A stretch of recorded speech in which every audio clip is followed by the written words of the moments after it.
when it comes to Canadians saying we're going to avoid travel to the States, it might be the dollar, the low Canadian dollar, but now some say that it is also because of Trump's policies.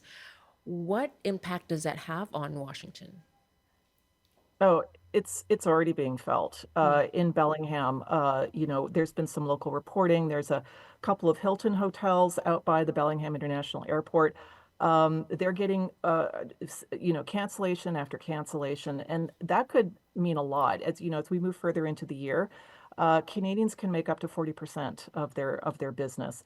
Um, and just for here in Seattle and King County, the most populous area in Washington State.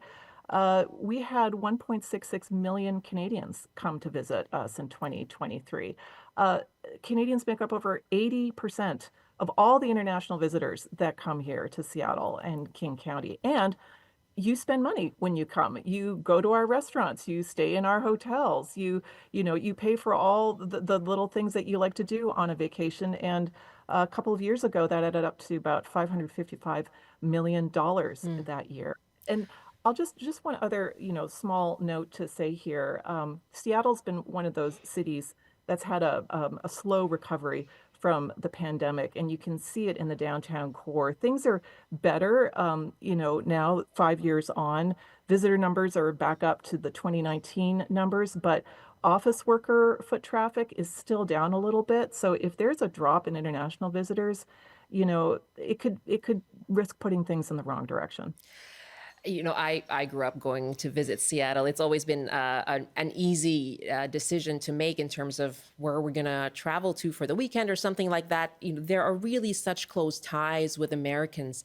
And so, what are you hearing from people just about that personally? Are they worried about those relationships, traveling to Canada, things like that?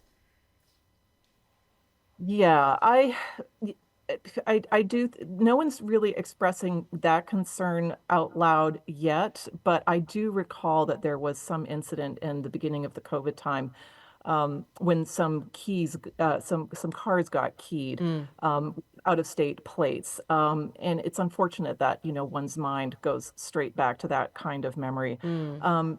But I would say, people always try to figure out what it is that President Trump actually means when he's trolling someone, and these comments about the 51st state, which he doubled down on again, and referring to Justin Trudeau as Governor Trudeau. I mean, they say, well, you know what, that's just trolling, but that relationship really did deteriorate, and it didn't take long for Trump and Trudeau for that to be expressed publicly. And now it appears, these tariffs are going ahead no matter who the Canadian Prime Minister is. And that is embarrassing for people here who know how important the relationship is, who rely on that trade, and value those alliances. And it is personal. It absolutely is personal. It feels like someone's picking on your cousin. And they're taken to the streets. There have been numerous protests about different kinds of issues, but this last weekend on Saturday, I saw a protest and there was a woman there holding a Canadian flag and a Ukrainian flag. And I asked her why she brought the Canadian flag to the protest, and she said she had a lot of good friends up in Canada, and they were feeling like they were being attacked, and it was very upsetting to her. So she said she was there to stand up for Canada and to say that this is despicable and not everybody feels this way.